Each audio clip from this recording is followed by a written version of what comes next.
जो आया है हमारे पास कि कब्र पर पौधे लगाना और फूल वगैरह डालना कैसा है और इससे क्या कब्र के अजाब में कमी आती है अगर कब्र पे फूल लगाएं या पौधे लगाएं उसके इर्द गिर्द? बिस्मिल्लाहिर्रहमानिर्रहीम। आप फरमा रही हैं कि मुख्तसर लेंगे, लेकिन जवाब तो इसका थोड़ा सा लंबा है। नहीं, हम आपसे ज्यादा सवालात के जवाब लेंगे ताकि आपको टाइम पूरा मिल जाए। और भी क्वेश्चंस होंगे ना हमारे, आप बताइए पहले। बिस्मिल्लाहिर्रहमानिर्रहीम। देखिए, नबी करीम सल्लल्लाहु अलैहि वसल्लम ने मुसलमानों को जो तालीमात दी हैं, उन तालीमात का जो खुलासा लिया जाता है उसमें एक आसान सा जुमले में अगर समझा जाए कि वमा आताकुमुर रसूल फ़ख़ुज़ूहु वमा नहाकुम अन्हु फ़ंतहू। जो नबी करीम सल्लल्लाहु अलैहि वसल्लम ने दिया उसे ले लिया जाए और जिससे रोका उससे रुक जाया जाए। शरीयत का कायदा यह है कि जिस चीज़ में शरीयत खामोश होती है उसमें फिर इस्तेहबाब के मामलात होते हैं, मबा के मामलात होते हैं। जहाँ तक आपके सवाल का ताल्लुक़ है तो नबी करीम सल्लल्लाहु अलैहि वसल्लम के अहद मुबारक में आपकी अपनी ज़ौजा मोहतरमा सैयदा ख़दीजा का इंतकाल हुआ और इसी तरह आपके साहबजादे का इंतकाल हुआ, आपकी बेटी का इंतकाल हुआ। तो हमें कहीं भी किसी भी हवाले से कोई ऐसा सबूत नहीं मिलता कि हुज़ूर करीम सल्लल्लाहु अलैहि वसल्लम ने कब्र पर कोई इस तरह फूल पत्तियाँ डाली हों। ताहम एक रिवायत आती है जिसमें यह है कि नबी करीम सल्लल्लाहु अलैहि वसल्लम अपने सहाबा किराम के साथ एक कब्रिस्तान से गुज़र रहे थे, तो वहाँ आपने बताया कि यहाँ इन दो कब्रों वालों पर अज़ाब हो रहा है। अच्छा। युआज़िबान, इनको अज़ाब दिया जा रहा है और तुम्हारी नज़र में कोई बहुत बड़े जुर्म पर या गुनाह पर अज़ाब नहीं हो रहा, बल्कि जो तुम्हारी नज़र में मामूली गुनाह है, यानी चोली, एक नमाम था इनमें से, और दूसरा जो है वो पेशाब की छींटों से परहेज़ नहीं करता था, एहतियात नहीं करता था। फिर आपने एक छड़ी ली, टहनी ली और उसको दो हिस्सों में तकसीम कर दिया और दोनों की कब्रों पे लगा दिया। फरमाया कि शायद के लाअल्ला के अल्फाज आते हैं, जब तक ये तरोताज़ा रहेंगी इनके ऊपर अज़ाब में तख़फ़ीफ़ रहेगी।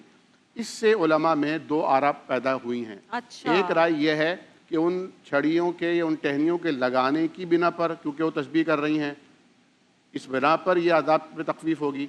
लेकिन एक जो दूसरी राय है, जो मेरे नज़दीक ज़्यादा बेहतर राय है और अफजल और आला है, वो ये है कि एक तो नबी करीम सल्लल्लाहु अलैहि वसल्लम को बज़रिए वही बताया गया था कि इन पे अज़ाब हो रहा है।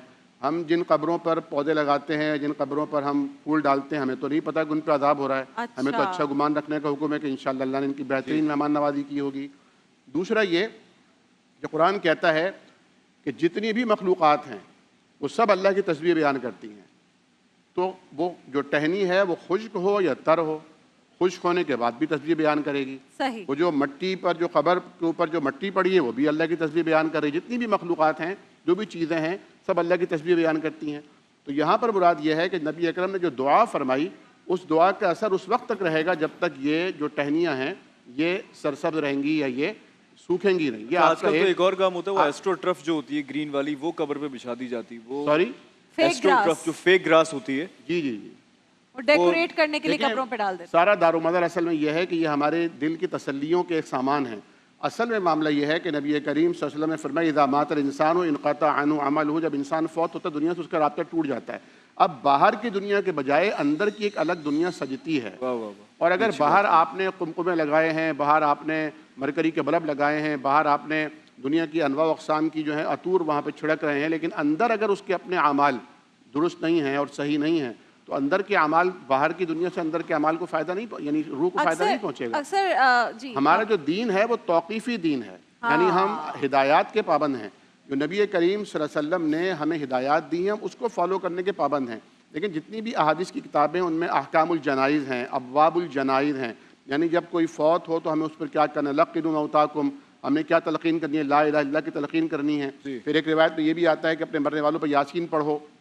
उसमें भी फिर मुख्तलिफ़ मबाहिस हैं और मुख्तलिफ़ गुफ्तगू हैं, अशकाल हैं।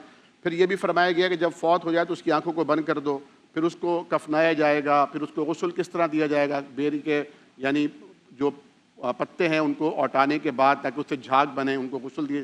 फिर ये फरमाया कि उसकी नमाज जनाजा कैसे होगी, फिर फरमाया नमाज जनाजा का तरीक़ा क्या होगा, फिर उसकी तदफीन कैसे होगी, क़िबला रुख उसको लौटाया जाएगा, फिर उस पर मट्टी डाली जाएगी तो क्या पढ़ा जाएगा। लेकिन जितने भी अहकामुल जनाइज़ और अब्वाबुल जनाइज़ हैं वहाँ ये जिक्र नहीं मिलता कि उस पर चादर चढ़ाई जाएगी, फूलों की या फूल डाले जाएंगे या अगरबत्ती लगाई जाएगी। ये बस एक हमारे यहाँ बर्रे सगीर से जो है वो एक रस्म के तौर पर चली है। इसका दीन इस्लाम से कोई ताल्लुक नहीं।